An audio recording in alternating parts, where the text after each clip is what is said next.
big adventures, running from international spies, riding gators, climbing buildings, doing it all in designer clothes and high heels.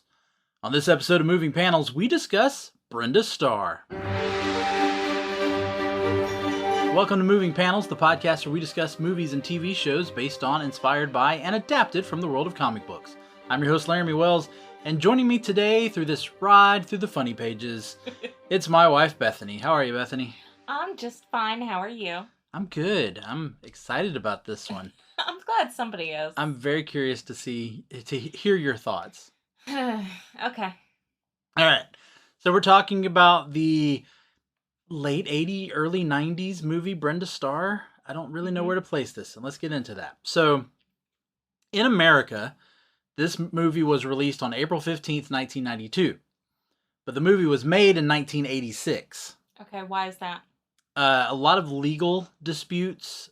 The company, New World, that had the rights to it, went bankrupt.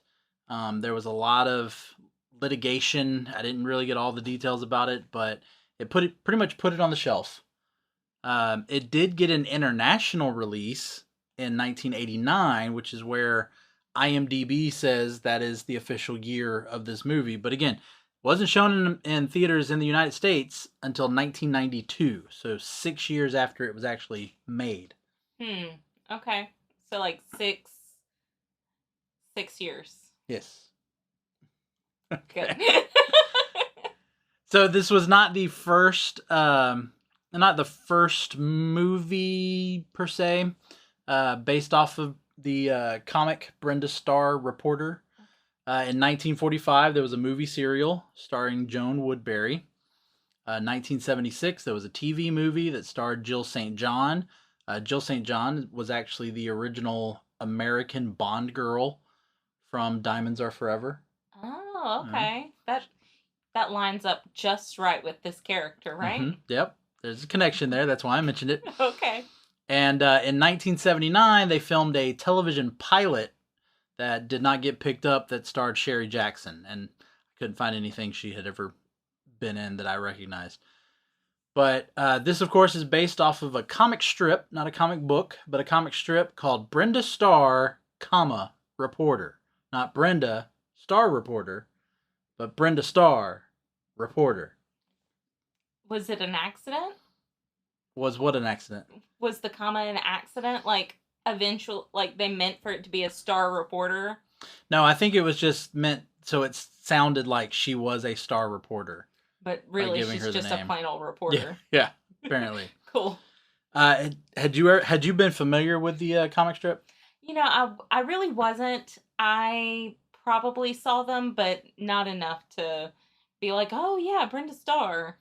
Yeah, I'm about the same. I remember getting the comic pages out of the Sunday paper, and I remember seeing it, but it wasn't one that I really read or cared about. But it first appeared in the Chicago Tribune on June 30th, 1940. Wow. Yeah. And then it became a daily comic on October 22nd, 1945. And there's not going to be an awful lot to talk about this, but I did find it very interesting, some of the aspects behind the creator. So we're going to spend a little time and talk about the creator. Okay. It was created by Dale Messick. Do you know anything about Dale Messick? Is he related to Deborah Messing? No. Then no, I have no idea. Okay. So Dale Messick was born on April 11th, 1906. Dale's father was an artist. Dale's mother was a fashion designer, a seamstress. Okay. So that's where you can see hand where in hand. Yeah, it all came together to create Brenda. Dale attended Ray Commercial Art School for 1 semester before deciding to leave and work for a greeting card company in Chicago. Okay. Realizing that there wasn't enough money in that job, Dale moved to New York and began working for another greeting card company where Dale made $50 a week and then sent that half of that back home. That's a lot back then. Oh, yeah. Definitely. Along this time, Dale created a portfolio. And in that portfolio, Dale created characters called Ouija, Mimi the Mermaid, Peg and Putty, the Strugglettes. Oh, I am a strugglette. Unfortunately, all were rejected. That's why I've never heard of it, really any of those.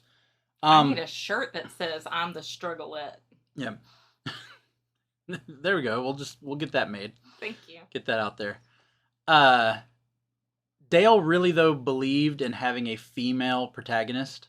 As you could kind of tell, Mimi the Mermaid, the Strugglettes, even Peg and Putty and Ouija, all female characters.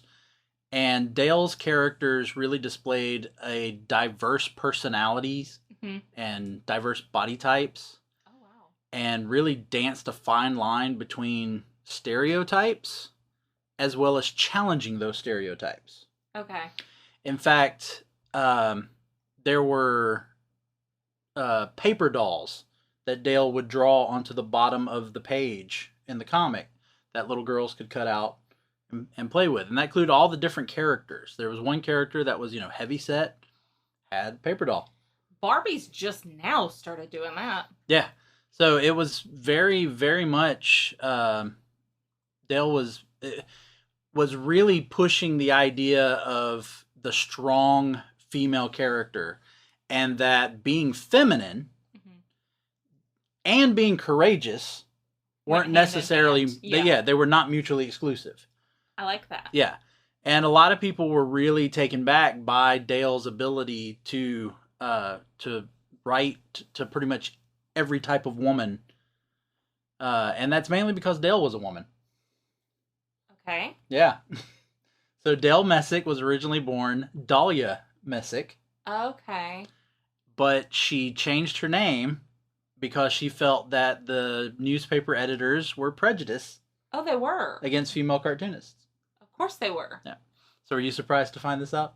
Yeah. Yeah. I was keeping this from you for a while. Yeah. You're a liar. Although if you paid attention in the movie, the artist actually says you were created by a woman.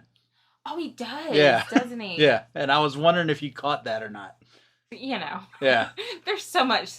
They threw out so much stuff in this movie. I think that was shortly after the gator wrangling. Yeah. She wasn't the first, though. Okay. She was not the first. There is 3 others that were kind of noted before Dale came into fruition, and that was Nell Brinkley, who is considered the queen of comics. Mm-hmm. She worked as an illustrator for William Randolph Hearst in 1907. Oh. She created a character or a comic called The Brinkley Girl, which in 1908, the Ziegfeld Follies actually themed their show around The Brinkley Girl. That's amazing. Yeah. Then there was Gladys Parker, who had a strip called Mopsy that ran from 1929 to 1965. Wow.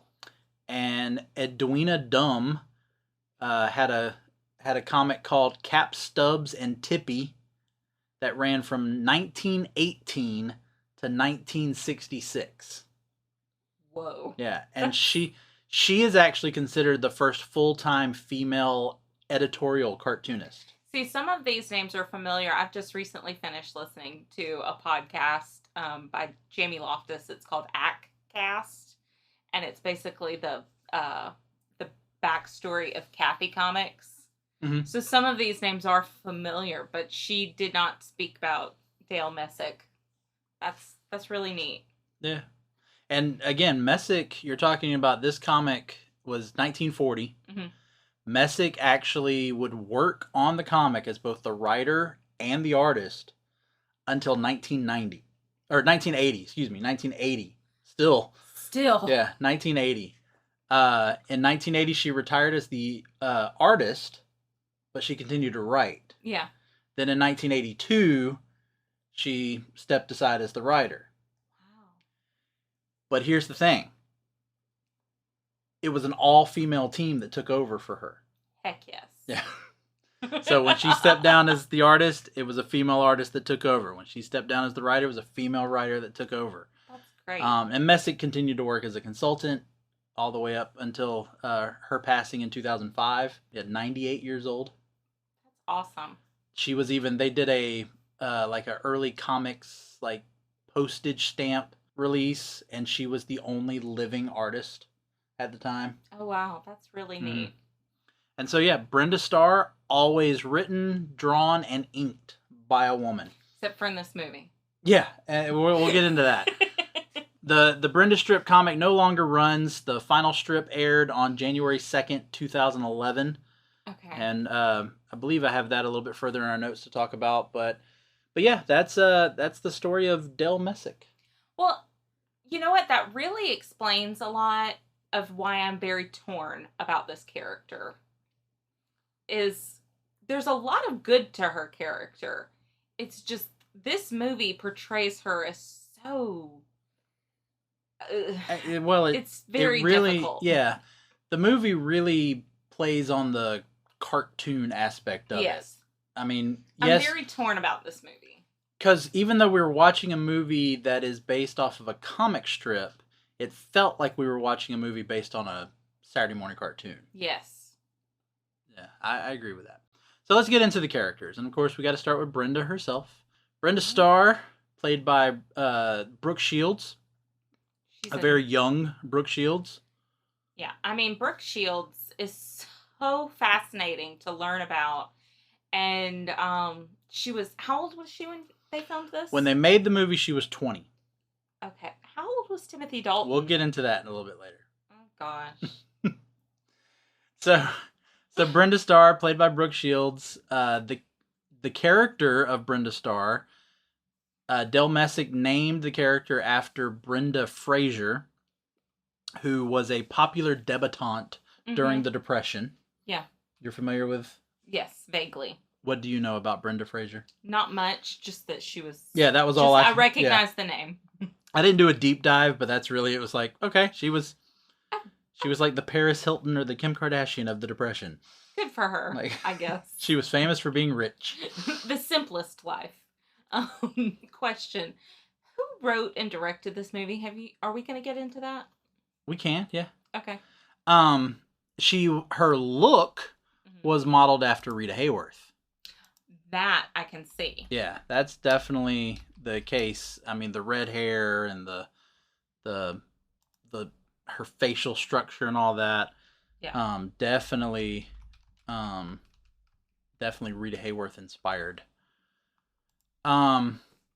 Although she was kept modest, whereas Rita Hayworth was definitely, a sex symbol of the day.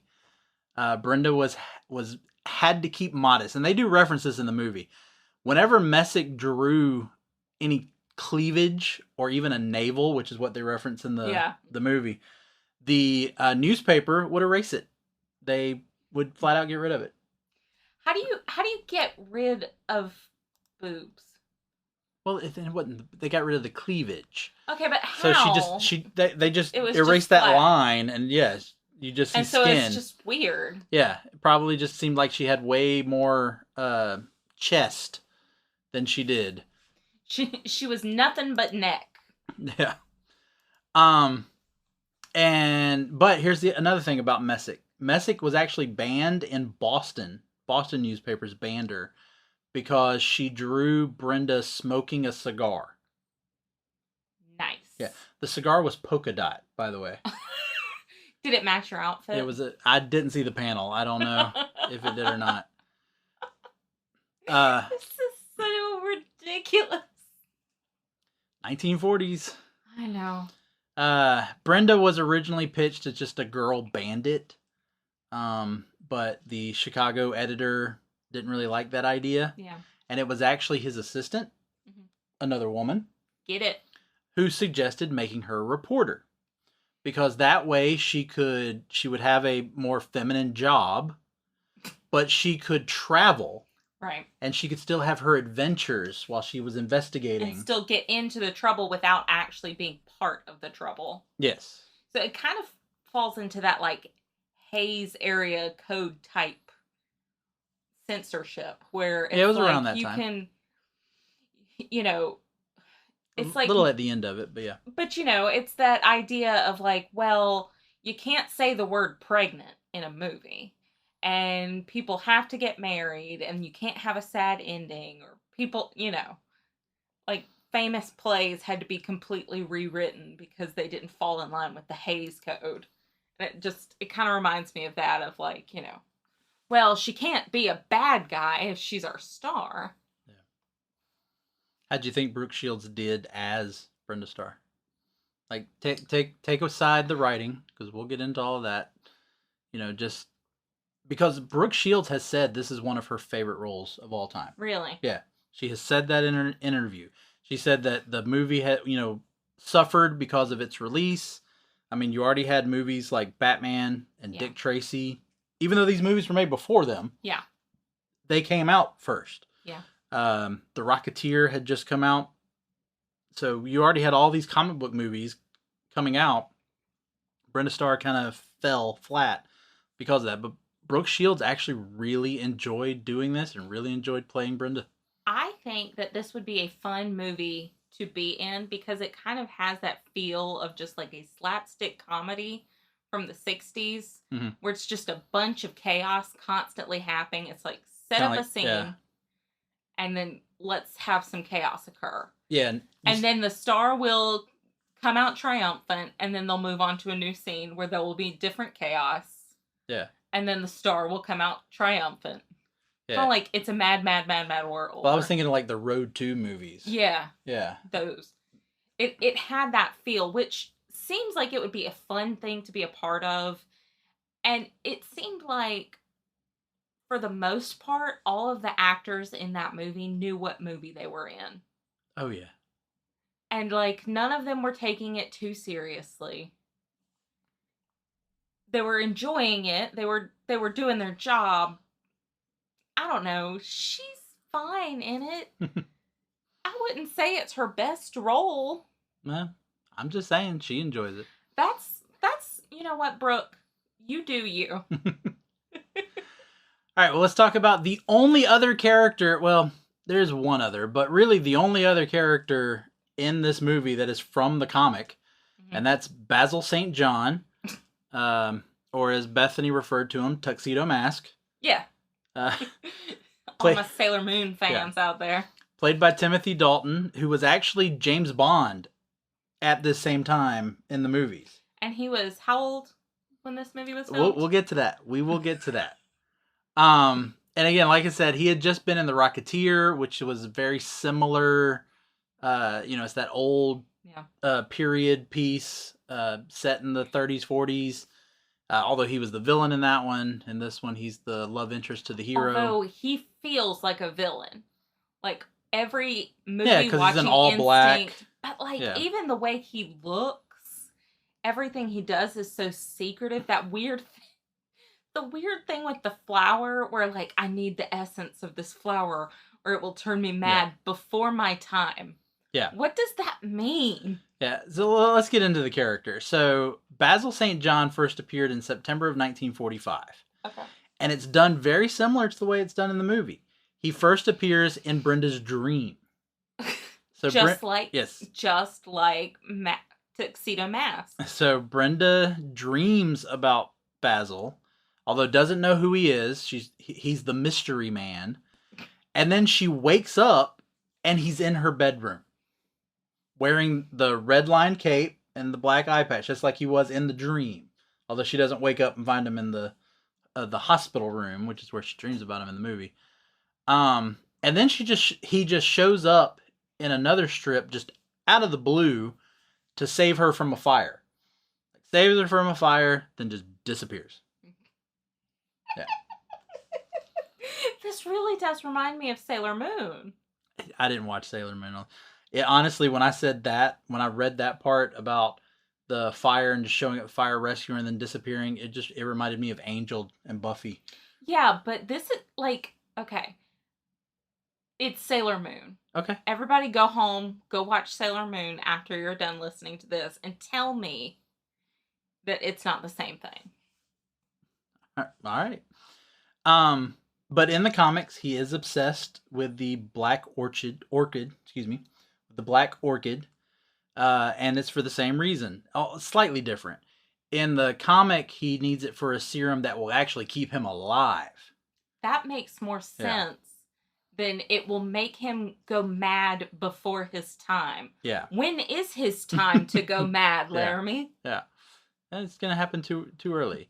He's supposed to go mad in his 70s. He wants it, he's worried it's going to happen in his 40s. I kept thinking, like, at some point that line would pay off and he would just actually go mad. Yeah, you would think that they would have done something with the Black Orchid. It was like Chekhov's gun, but it never went off. Yeah. It was like they went, hey, see this plot point? See this plot point? We're not going to touch it ever. But yeah, it's the same. He says that it's a mysterious illness that only the males in his family are afflicted with.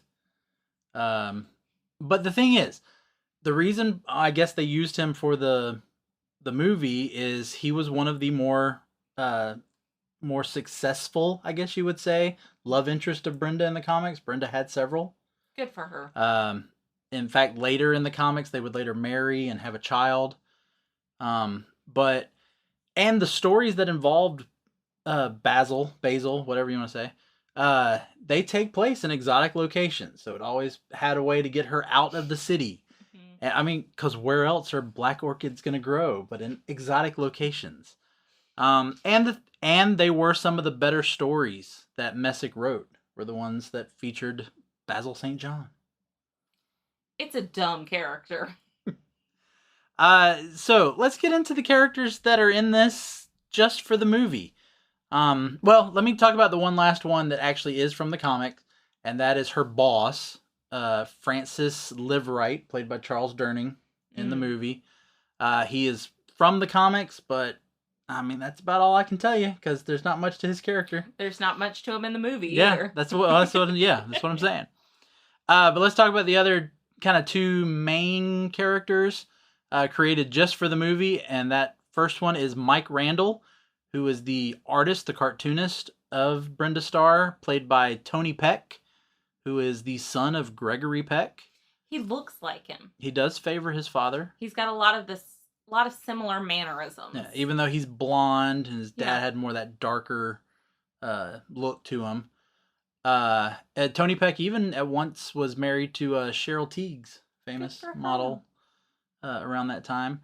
But again, character was created for the movie, so there's not much to talk about in terms of the character. What'd you think of Tony Peck's performance?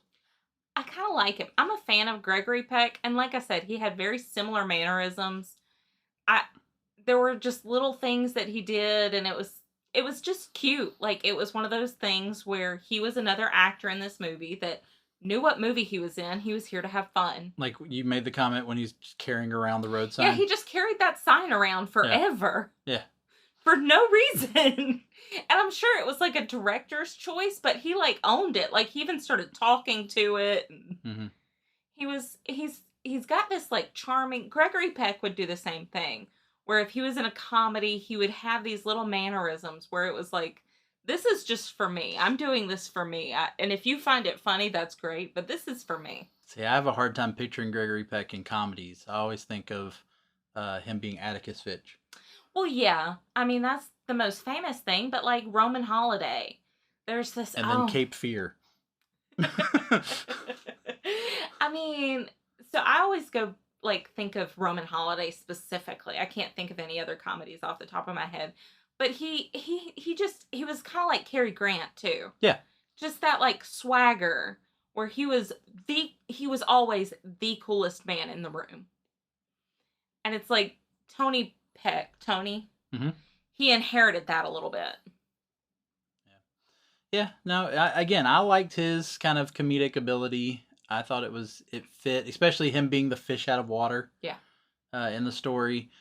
But then I was surprised to find out that Libby Lipscomb, Brenda's rival reporter, is not from the comics. No, she's a fever dream, Laramy.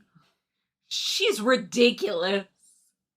She does help the movie pass the Bechdel test because she and Brenda Starr talk about how they wish the other one was dead multiple times. That'll always do it. Yes. oh my gosh, that actress. I don't know what it was about that character. I mean, I know she's supposed to be the bad guy, but she took it a step too far. Like I would literally cringe every time she was on the screen. Mm-hmm.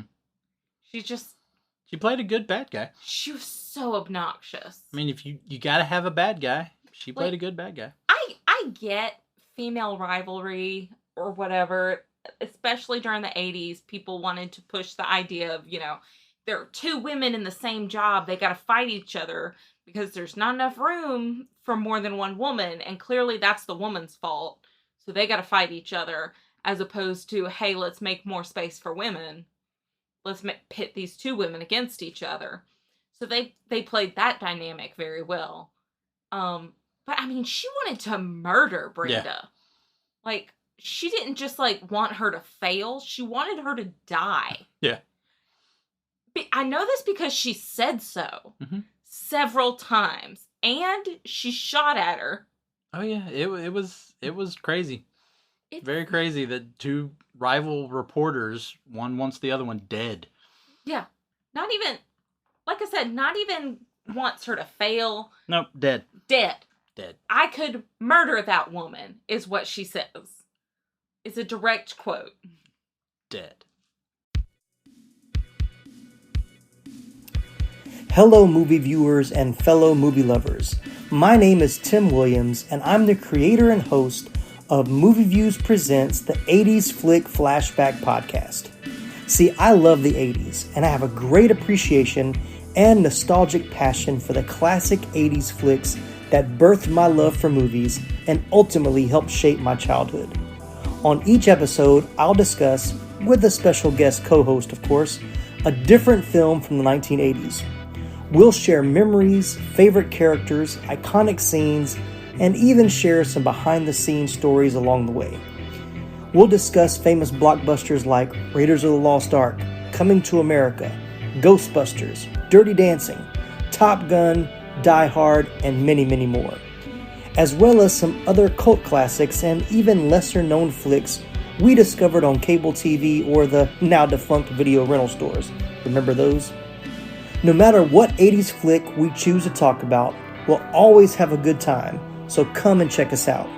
You can find the 80s Flick Flashback Podcast on major podcasting platforms like Apple Podcast, Spotify, Google Podcasts, Anchor, and more. Be sure to subscribe or follow so you don't miss a single episode. Once again, I'm Tim Williams, and I hope you'll join me for the next 80s Flick Flashback.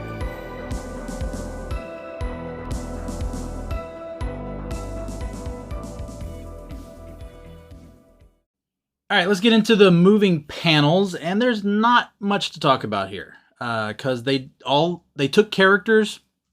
They did not take any story elements or storylines from the comic strips, other than what we mentioned about the characters themselves.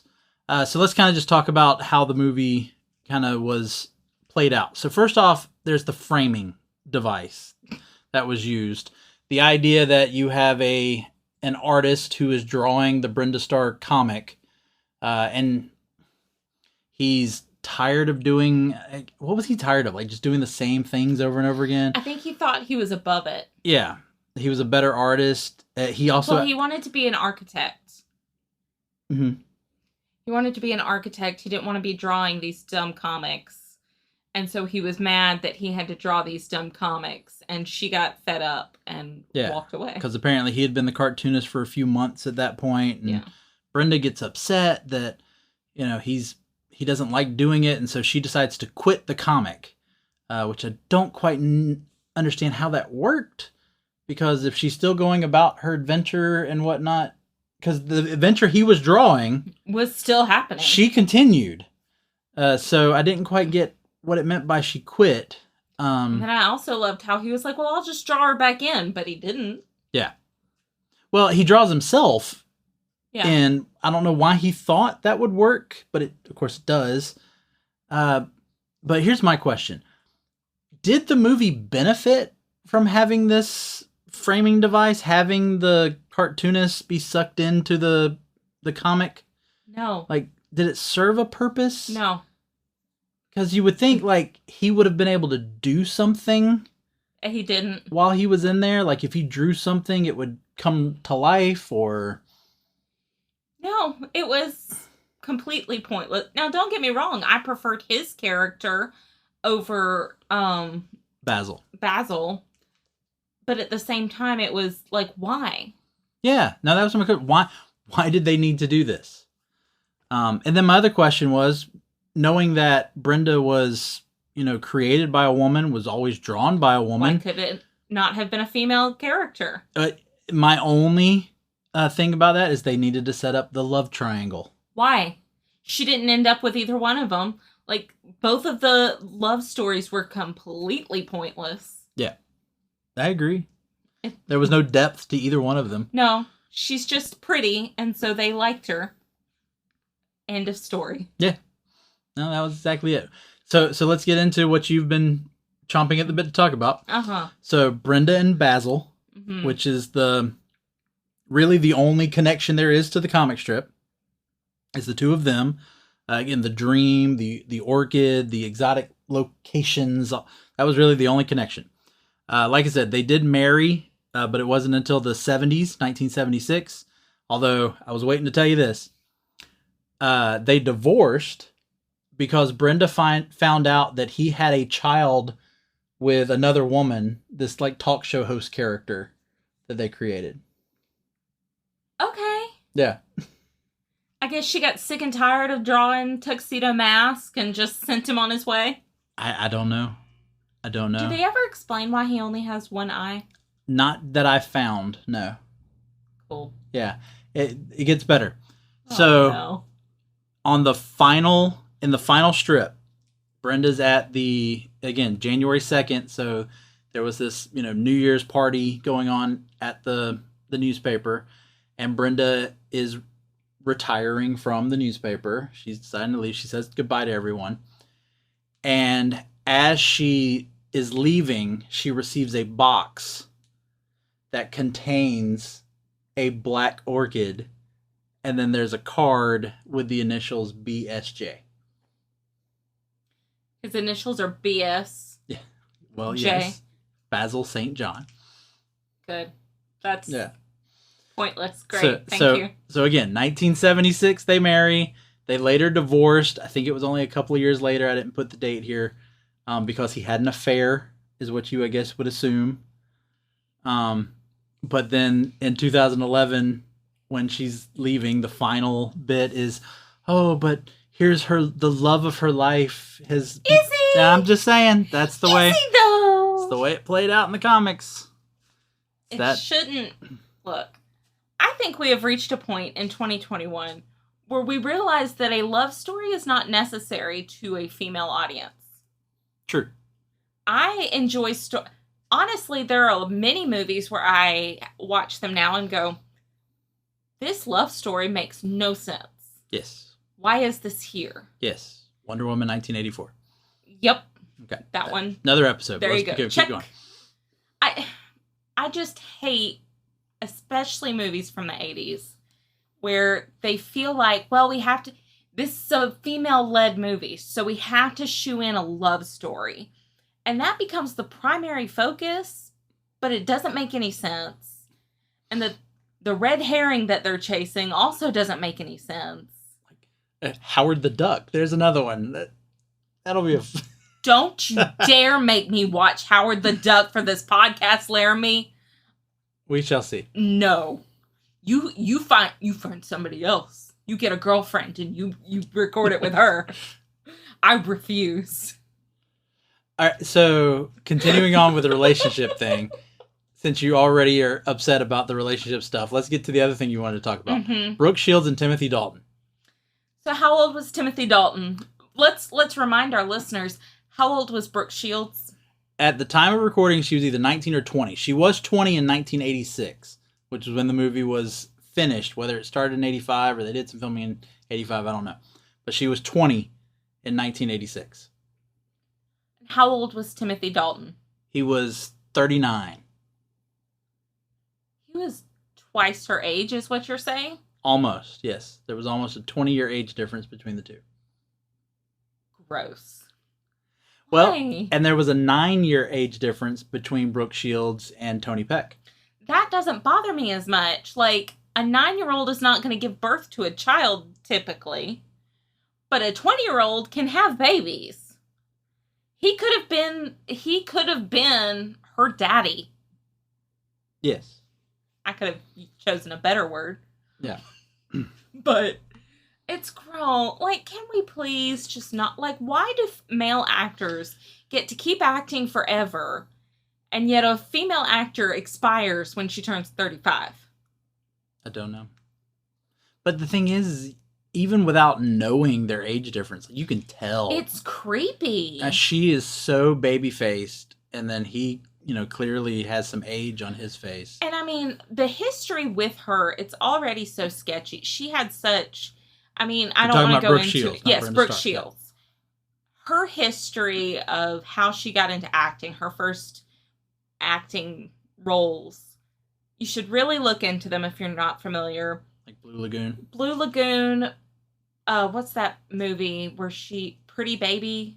I don't know. The movie where she's a prostitute. She's a child sex worker. And she gets auctioned off to David Carradine. Mm-hmm. Yeah, David Carradine. And, like, that's supposed to be a love story. Like, you're supposed to be happy that she ends up with David Carradine. I don't know. I've never seen the movie. But it's gross. And you sexualize this child. She's a child. She was, like, 13 when the movie came out. Yeah, I mean, she did nudity. She did nudity as a child, yes. And so the fact that granted, Brooke Shields has reached this point in her life. Now she's addressed all of this stuff. I'm not an expert in it, so if it's something you're interested in, I highly recommend looking into it. But from her point of view, it was abuse. And it was something that continued throughout a lot of her life. And I hate watching it. I hate being party to it. Yeah. I mean, it's a deep subject, and one that could really just one that's probably better built for another podcast. Yeah, not this one. Yeah. Just to throw this out there, because you had mentioned earlier, so it was directed by a man. Of course it was. Robert Ellis Miller was the director. This was actually one of his last movies. Okay. He would do one other movie. He'd do a few television movies. He lived to live until 2017, but his career kind of ended in the 90s. Yeah. So, just to mention that, you had asked, the story was written by a woman. The original screenplay was written by a woman. There is a man that was involved in the writing process, okay, but the story was written by women for the most part. Like I said, the screenplay was. Yes. And that's the foundation of the story. Right. Yeah. So. I don't know. The story itself felt very studio noted, Yeah. Well, my thing was the pacing of it. Yeah. Like, there was something about it that was just off. Yeah. And you mentioned the slapstick thing, and so it had that manic kind of, it goes from here to here to here to here to here. It's almost like they didn't actually have a story. It's like they had a bunch of ideas for scenes, and they set up those scenes, and then they were like, how can we drag a plot through this? Oh, yeah. Drag is definitely the word there. Because I honestly think the movie was about 20 to 30 minutes too long. Yeah, and it was only like an hour and a half. Yeah. But I agree. It was written like it was a comic strip. Yeah. Where you only get a snippet of this information, and then it might be you get the rest of it in the next one, or we move on to something else in the next one. And it doesn't, sometimes the connection doesn't really make any sense. And although it's great for comics, and it didn't work as a movie. I think part of it is it just wasn't very interesting. And as good of an actress as I think Brooke Shields is, she is not a comedian. I don't think her character was supposed to be a comedian or very Yeah. funny. But they set her up in these wild, ridiculous things. And then Timothy Dalton is just creepy in this movie. Like, all joking aside, every time he showed up, I cringed. Yeah. Because he gives off these, like, villain vibes. Even though he's supposed to be the love interest. He's supposed to be the good guy. Yeah. But like I said, he wears all black. He has an eye patch. I mean, those are all... But like I'm saying, even the way he carries himself, the way he talks, the way he looks... Yeah. It just makes you think, that guy's up to something. Any minute now, he's going to turn and be like, haha, Brenda, I've got you. Which is also sometimes how, like, movies with a love triangle works. Mm-hmm. Where, you know, she's in love with two dudes. Or two dudes are in love with her. Yeah. Yeah. And... Which, that was the other thing. This movie didn't really decide which way it was. I don't think it had to. Because I think at the end of the day, what they wanted was that she was obsessed with her job.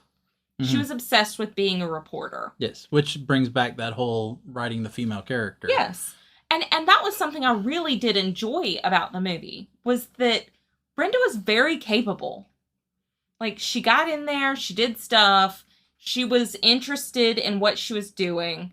As ridiculous as all the setup was, that part of it, I was like, well, at least, like, I know what motivates her. Yeah. I like that really she never needed the man to get out of the situations. I like when she used her makeup to get out, and she used her purse as like she would change clothes. A rope. Like, I get that the punchline of her changing outfits was that. It was a punchline.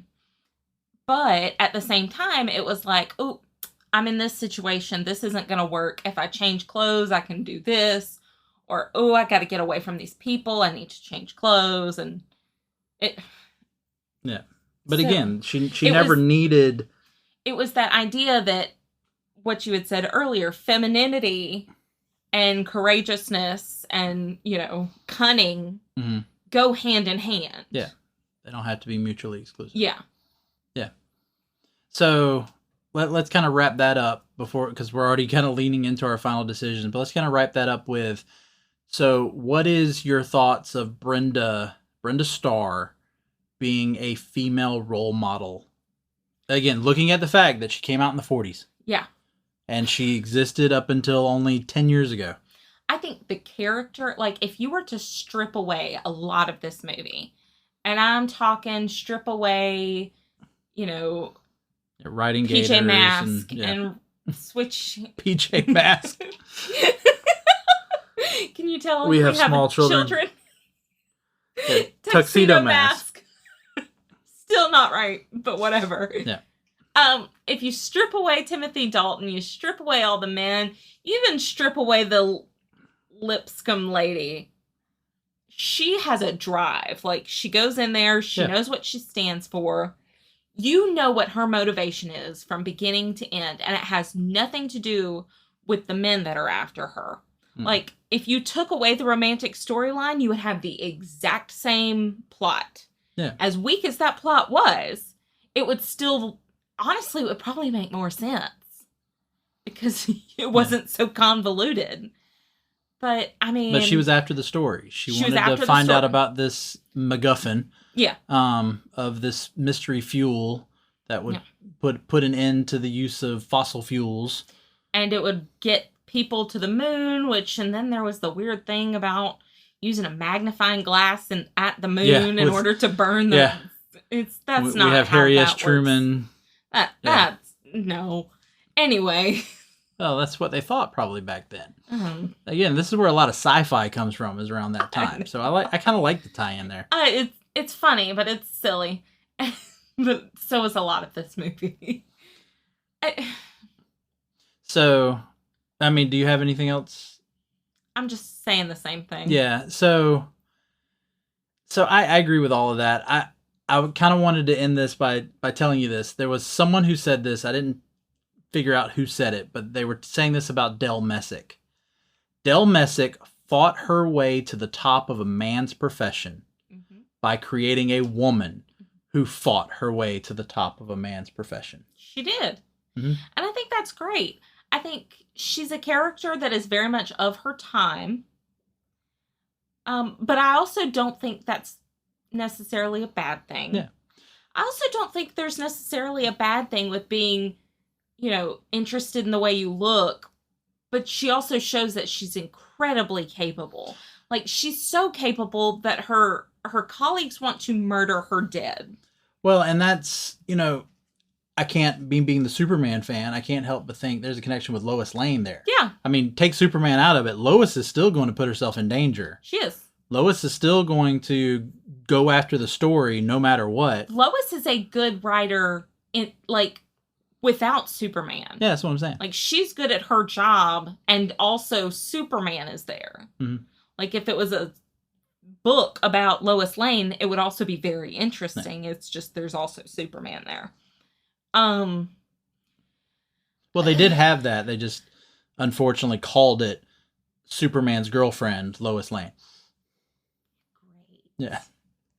So glad for that. That's so good. Thank you. Thank you. All right, so let's get into patriarchy. That's so good. All right, so let's get into our final decisions. Bag it, stack it, or trade it.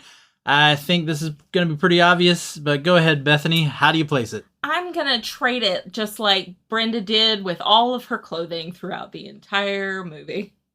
Yeah. And her men. She just trades them back and forth. Actually, I would like to trade her men. Can we trade her men for just interesting plot? Yeah. I also have to trade it. The comic itself was preposterous, but that doesn't necessarily work in the movie.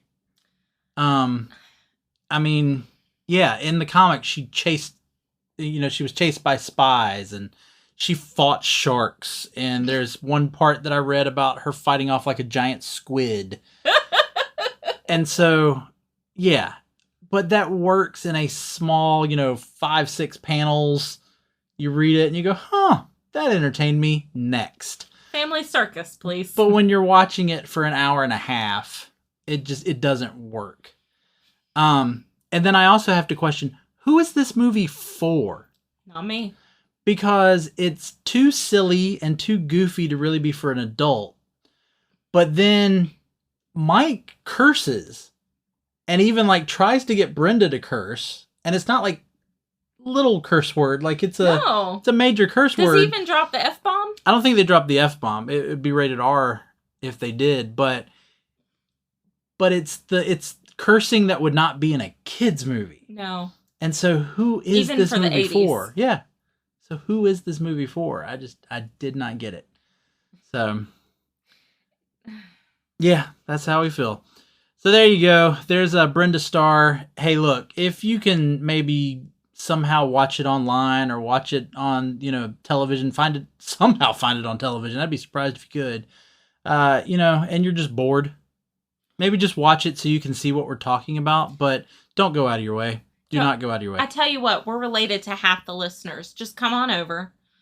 We'll watch it here at our house. I have it on DVD. I also have it on VHS. You have it on VHS? I have it on VHS. Why do we have it on VHS, Laramy? We don't have a VCR. It was back when I owned VHSs. I bought it on VHS. I've always been into comic book stuff, so I bought it on VHS. Anyway, so thank you, Bethany, for joining me. I apologize for putting you through that and making you watch it twice. You did. Yeah. You know what? I picked the next movie. Okay, sounds good.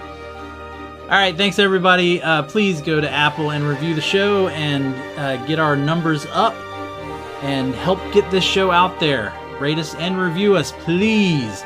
Also, keep in touch and follow along on social media. We're at Moving Panels on Facebook, Twitter, Instagram, and TikTok. We're putting stuff out there. Interact with it, share it, get it out there. We appreciate it.